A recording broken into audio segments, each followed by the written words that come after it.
On your Sunday, a breakthrough toward peace in Gaza. Right now, Israel is awaiting the release of hostages as aid begins to flow into Gaza. This comes as President Trump prepares to visit Israel tomorrow. It's one of the big topics today on Face the Nation. Face the Nation moderator Margaret Brennan joining us live now to talk about it. Good morning to you. Who's on the show today?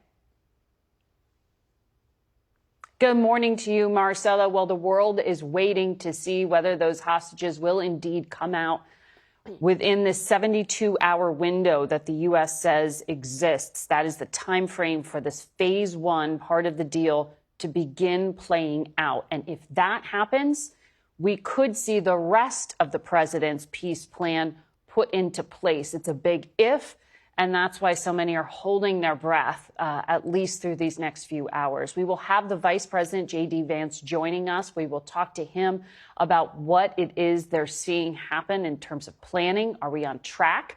And we also want to speak to the Vice President about the notices that went out Friday to many federal workers that they are going to be part of a mass layoff carried out by the administration in the midst of this government shutdown. Other federal workers are preparing to forego a paycheck within the next few days. There is pain starting to really be felt during this shutdown. How much longer will it last? We'll speak to the vice president and to a lead Democrat, Senator Chris Murphy of the state of Connecticut. We want to understand whether there are any back channel talks happening at this time. Congressman Jim Himes, also of Connecticut, is with us. He is the ranking member on the Intelligence Committee. We'll talk to him not just about what's happening or not happening on Capitol Hill, but about what the Trump administration is doing right now in terms of taking military action without seeking the consent of Congress. A fourth strike carried out off the coast of Venezuela. What is it that we're building towards? And we will go to the region, to the Middle East, for the latest reporting and an update from the foreign minister of Egypt. He'll join us to talk about what President Trump will be doing on Monday when he is in Egypt and how the rest of this peace plan might be implemented. Marcella?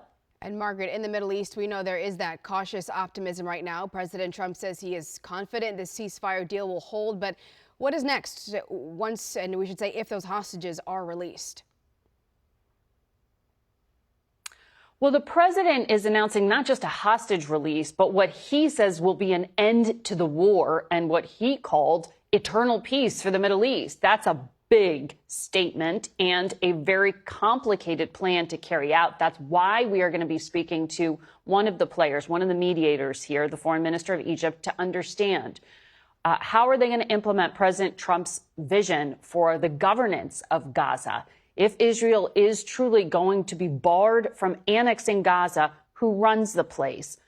Because Israel's objecting to the Palestinian Authority coming in as the government. Egypt may be training some of the police forces, the security forces.